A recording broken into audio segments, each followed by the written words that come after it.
മഹേഷ്, നമ്മൾ ഇന്നലെ രാത്രി അവിടെ ഒരുമിച്ചല്ലേ കിടന്നേ? പിന്നെ എങ്ങനെ ഇവിടെ എത്തിയേ? Are you okay Mahesh? Say something.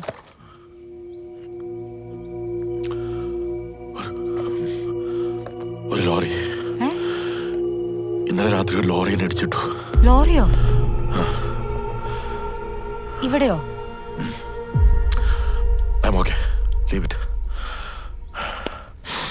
വണ്ടി വന്നാ? വണ്ടിയൊക്കെ വന്നു. നീ മോളെ വിളിക്ക്. We have to move from here. Mahesh, are you really okay? Yeah, I'm okay.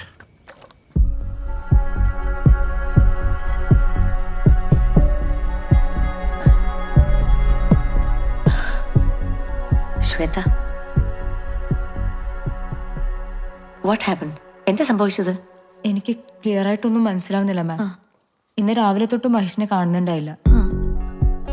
മാം അയച്ച ഡ്രൈവർ 8 മണിയാവും വരാന്ന് പറഞ്ഞില്ലേ? അപ്പൊ ഞാൻ വിചാരിച്ചു ഒരു മോർണിംഗ് വാക്കിന് പോയതായിരിക്കും. പക്ഷെ അടുത്തുള്ളൊരു വില്ലേജറാണ് പറഞ്ഞത് നമ്മൾ താമസിക്കുന്നതിന്റെ അടുത്ത് തന്നെ മഹേഷിനെ അൺകോൺഷ്യസ് ആയിട്ട് കണ്ടു. എന്നിട്ട് I think he had a panic attack. പക്ഷെ ബോധം വന്നപ്പോൾ മഹേഷ് പറയുന്ന ഇന്നലെ രാത്രി പുറത്തിറങ്ങിയപ്പോൾ മഹേഷിനെ ഏതോ ലോറി ഇടിച്ചിട്ടു എന്നാണ്. ലോറിയോ? എന്നിട്ട് മഹേഷിന് എന്തെങ്കിലും injuries? No, he's okay physically. പക്ഷെ മഹേഷ് പറയുന്ന കാര്യങ്ങളൊന്നും എനിക്കൊരു കണക്ഷനും കിട്ടുന്നില്ല. ഇന്നലെ ഉറക്കം കിട്ടാതെ പുറത്തിറങ്ങിയപ്പോൾ പെട്ടെന്ന് എപ്പോഴും ഒരു ഡിസോറിയന്റേഷൻ ഫീൽ ചെയ്തു എന്ന് പറഞ്ഞു. പിന്നെ ഇന്നലെ മഹേഷിനെ ഇവിടെ കൺസൾട്ട് ചെയ്യാൻ വന്ന ഒരു പേഷ്യന്റിനെ അവിടെയും വെച്ച് കണ്ടു എന്നാ മഹേഷ് പറയുന്നത്. എന്തൊക്കെയാ പറയുന്നത്? എന്നിട്ട് മഹേഷ് എവിടെ? മഹേഷ് എന്തോ പെട്ടെന്ന് ഡോക്ടർ ജെന്നെ കാണുമെന്ന് പറഞ്ഞിട്ട് ഇങ്ങോട്ട് വന്നേ. ഡോക്ടർ ഇപ്പൊ അങ്ങോട്ട് പോയിട്ടേ ഉള്ളൂ. ഞാൻ ഒന്ന് പോയി കാണട്ടെ. You relax, don't worry. മോളെവിടെ തനു? വരുന്ന വഴിക്ക് അവൾ എന്റെ വീട്ടിലാക്കി. ആ, അതെന്തായാലും നന്നായി. ഞാൻ പോയി മഹേഷിനെ കണ്ടിട്ട് വരാം. Don't worry.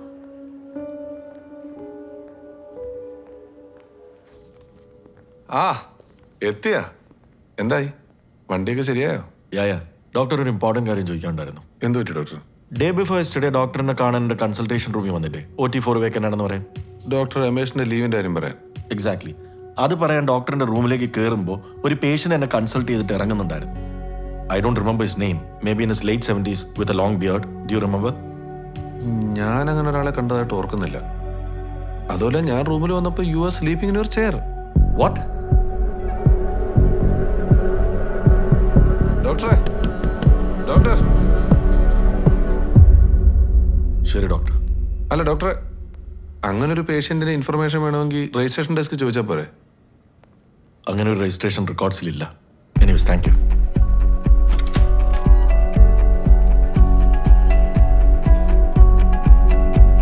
ഏയ് മഹേഷ്, എന്തൊക്കെയാ കേൾക്കുന്നത്?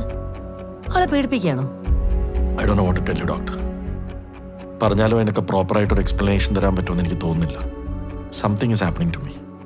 I need to find out. Give me some time. I will tell U.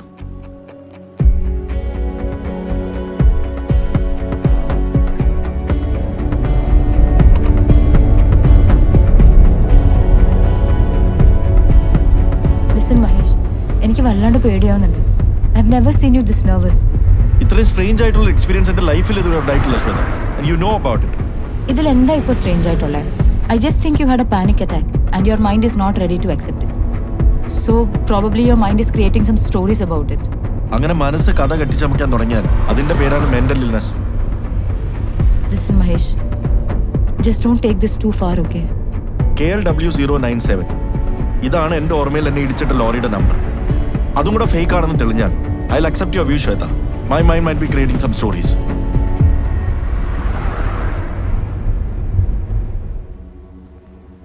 Hi. പറയൂ. Sudheesh sir. Oh hi sir, I'm doctor Mahesh. ആ സാറേ ഇരിക്കും. Thank you. ജെയിൻ ഡോക്ടറിനെ വിളിച്ചിരുന്നു. ആ, അത് വെബ്സൈറ്റിൽ കാണാത്തതുകൊണ്ടാണ് സാറിനെ ബുദ്ധിമുട്ടിച്ചത്. അയ്യോ, അതത്ര വലിയ പണിയൊന്നുമല്ല. ഈ KLW097 എന്ന് പറയുന്നത് ടാറ്റയുടെ ഒരു പഴയ ലോറിയാണ്. ഒരു ചെറിയ കുഴപ്പം എന്താണെന്ന് വെച്ചാൽ ഈ ലോറി ഡിസ്പോസ് ചെയ്തിട്ട് 15 വർഷമായി. ഇതിൻ്റെ ലാസ്റ്റ് ടാക്സ് അടച്ചിട്ടുള്ളത് 2003-ലാണ്. അത്രയും പഴയ വണ്ടി ആയതുകൊണ്ടാണ് ഇതിൻ്റെ ഡാറ്റ വെബ്സൈറ്റിൽ അപ്ഡേറ്റ് ചെയ്യാത്തത്. ഈ ലോറി ആരുടെ പേരിലാണ്? ഓണറുടെ അഡ്രസ്സും ഡീറ്റെയിൽസും അതിലുണ്ട്. ഇനി എന്തെങ്കിലും ആവശ്യമുണ്ടെങ്കിൽ വിളിച്ചാൽ മതി. Thank you. ശരി. സൂക്ഷിച്ചോടെ വീഴും. എന്തായി തനുവിന്റെ അഡ്മിഷൻ? നോക്കുന്നുണ്ട്. നമ്മള് വില്ലയിലെ കുറച്ച് കുട്ടികൾ പോണ സ്കൂളില് വിടാന്ന് ആലോചിക്കണേ. അതാവുമ്പോ കമ്പനി ഉണ്ടാവുമല്ലോ. ആ ഭവൻസ് ആണോ? ഏതായാലും അഡ്രസ് കിട്ടിയ സ്ഥിതിക്ക് അവിടം വരെ ചെന്നൊന്ന് അന്വേഷിക്കണമെന്നാണ് എൻ്റെ ഒപ്പീനിയൻ. വെറുതെ എന്തിനാ? അതെ, നിങ്ങൾ ഈ സർജൻസിന്റെ കുഴപ്പം എന്താണെന്ന് വെച്ചാൽ എല്ലാത്തിനെയും ഒരു സർജിക്കൽ അപ്രോച്ചോടെ മാത്രമേ കാണുള്ളൂ. പക്ഷേ ഇഗ്നോർ ചെയ്താൽ തലേന്ന് പോകുന്ന പ്രശ്നമാണെങ്കിൽ എന്തിനാ അത് വെറുതെ കീറി മുറിച്ച് പരിശോധിക്കുന്നത്? പരിശോധിക്കണം. ഇത്രയും അൺയൂഷ്വൽ ആയിട്ടുള്ളൊരു കാര്യം ജീവിതത്തിലുണ്ടായാൽ ആർക്കെങ്കിലും അത് ഇഗ്നോർ ചെയ്യാൻ പറ്റുമോ? ഡോക്ടറിന് പറ്റുമോ? ഇത് ഇഗ്നോർ ചെയ്യുന്നതിന്റെ കാര്യമല്ല ഡോക്ടർ.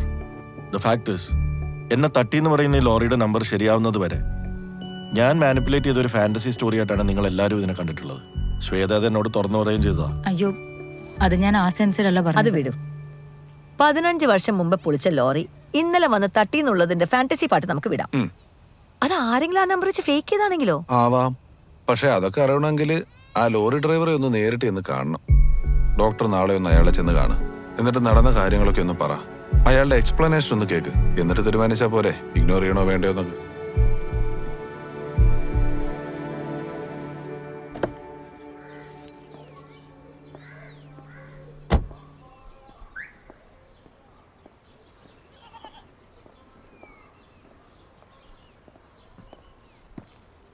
ആരാ?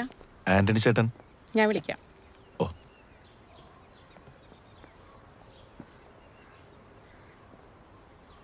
ആരാ?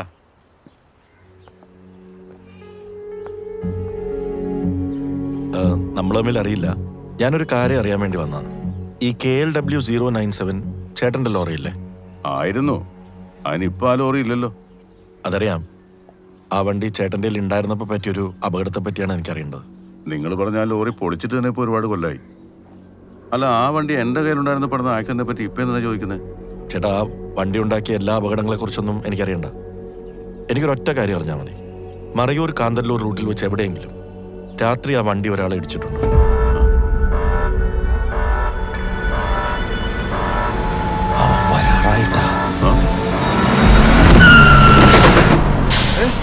ഒന്ന് ഇറങ്ങി നോക്കണേ.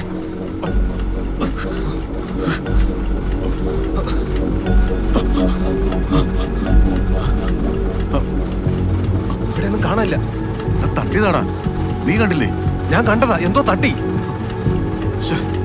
അവൻ പറഞ്ഞ പോലെ തന്നെ സംഭവിച്ചല്ലോ. എടാ, എന്നിട്ട് ആളെവിടെ? ഞാൻ അപ്പുറം നോക്കാം. 10-15 കൊല്ലം മുമ്പ് നടന്ന സംഭവമാണെങ്കിലും ഇപ്പൊ ആലോചിക്കുമ്പോഴും വല്ലാത്തൊരു ഞെട്ടല. ഇപ്പൊ സാറ് പറയുന്നോട് കേട്ടപ്പോ എന്തോ ഒരെത്തും പിടിയും കിട്ടുന്നില്ല. അന്ന് യാത്രയിൽ മനസ്സിന് സുഖമില്ലാത്ത ഒരാൾ കൂടെ ഉണ്ടായിരുന്നെന്ന് പറഞ്ഞില്ലേ? അയാളുടെ പേര് ഓർമ്മയുണ്ടോ? അമീർ. അയാൾ ഭ്രാന്തനാണോ ഭ്രാന്ത് അഭിനയിച്ചാണോ എന്നൊന്നും അറിയില്ല. പക്ഷെ ഒരു കാര്യം ഉറപ്പാ, അന്ന് അയാൾ പറഞ്ഞ കാര്യങ്ങളൊക്കെ ഒരു മാറ്റവും ഇല്ലാതെ ആ യാത്രയിൽ സംഭവിച്ചിട്ടുള്ളൂ. ആളെ തട്ടിയതടക്കം. അന്ന് ഈ വണ്ടി തട്ടിയ ആളുടെ മുഖം ചേട്ടന് ഓർമ്മയുണ്ടോ? ഇല്ല സാറേ, അതിന് മാത്രം സമയമൊന്നും ആ അപകടത്തിനുണ്ടായിരുന്നില്ല. പക്ഷെ തട്ടി, അതുറപ്പാ. സംഭവം നടന്നതിന് ശേഷം ഞാനും ക്ലീനർ ബാബുവും കൂടി അരമണിക്കൂറോളം അവിടെ ഇറങ്ങി തപ്പിയിട്ടും അങ്ങനെ ഒരാളെ ആ പരിസരത്ത് എങ്ങും കണ്ടില്ല. ആശാനെ, അവനെ ക്യാബിൽ കാണാനില്ല.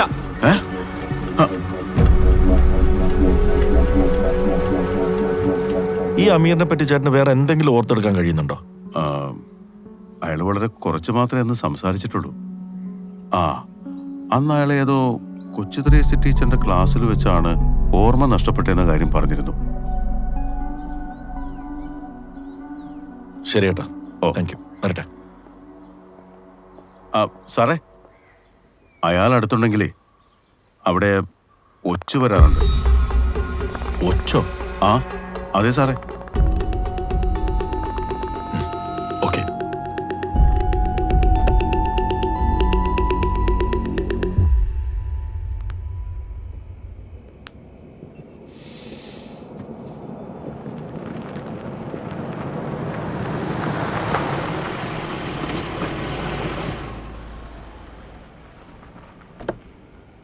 അയാളെ കണ്ടിട്ട് വരുന്ന വഴിയാണോ?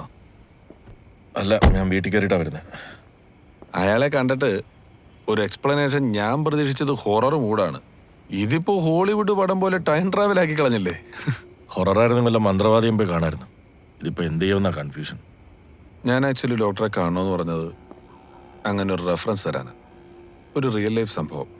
ഞാൻ കഴിഞ്ഞതിന് മുമ്പത്തെ വർഷം SMH ഹോസ്പിറ്റലിലായിരുന്നപ്പോൾ ഉണ്ടായൊരു സംഭവമാണ്. അവിടുത്തെ സീനിയർ സർജൻ മധു ഡോക്ടർ ഒരു കേസ് അറ്റൻഡ് ചെയ്തുകൊണ്ടിരുന്നപ്പോൾ നടന്ന കാര്യം. എന്തായിരുന്നു കേസ്? കോളിസിസ്റ്റക്ടമി ആയിരുന്നു കേസ്. പേഷ്യൻ്റ് ആണെങ്കിൽ ഒരു 24-25 ഇയേഴ്സ് പ്രായമുള്ള പെൺകുട്ടിയും. സർജറിക്ക് മുമ്പുള്ള പ്രീ എക്സാമിനേഷൻസ് എല്ലാം കഴിഞ്ഞ് ആള് പെർഫെക്റ്റ് ഫിറ്റ് ആണെന്ന് മനസ്സിലാക്കിയിട്ട് ജിയെ കൊടുത്ത് ബെഡിൽ കിടത്തി. മിനിറ്റുകൾക്കുള്ളിൽ തന്നെ ECGയിലെ ഡ്രമാറ്റിക് ആയിട്ടുള്ള വേരിയേഷൻസ് കണ്ടു. എല്ലാവരും പാനിക് ആയിപ്പോയി. പിന്നെ കുറെ നേരത്തെ എഫേർട്സിന് ശേഷം ആള് സ്റ്റേബിളായി. എന്നിട്ട് സർജറി ഞങ്ങൾ അബോർട്ട് ചെയ്തു. റിക്കവറി ഏരിയയിൽ വെച്ച് കോൺഷ്യസ് ആയ ഈ പെൺകുട്ടി പറഞ്ഞതാണ് ഹൈലൈറ്റ്. അൺകോൺഷ്യസ് ആയ ആ മൊമെന്റിൽ തന്നെ ഈ പെൺകുട്ടി ബൈക്ക് അപകടത്തിൽ 1 വർഷം മുമ്പ് മരിച്ചുപോയ അവരുടെ ബോയ് ഫ്രണ്ടുമായിട്ട് സംസാരിച്ചു. ആ സംസാരത്തിൽ അവരോട് ഇതുവരെ പറയാത്തൊരു കാര്യം ഈ ബോയ് ഫ്രണ്ട് പറഞ്ഞു എന്നാണ് ഈ കുട്ടി പറയുന്നത്. പിന്നീട് ഇത് അന്വേഷിച്ചപ്പോൾ ഈ നടന്ന കാര്യം സത്യമാണെന്നുള്ളതിൻ്റെ ഒരു സ്ക്രിപ്റ്റും ഉണ്ട്. ഇൻട്രസ്റ്റിംഗ് ആണല്ലോ. എന്നിട്ട് സർജറി റീഷെഡ്യൂൾ ചെയ്തോ? സർജറിക്ക് പേഷ്യന്റ് റെഡിയായിരുന്നു, ചെയ്യാൻ മധു സാറും. പക്ഷെ അനസ്തേഷ്യ ടീം സമ്മതിച്ചില്ല.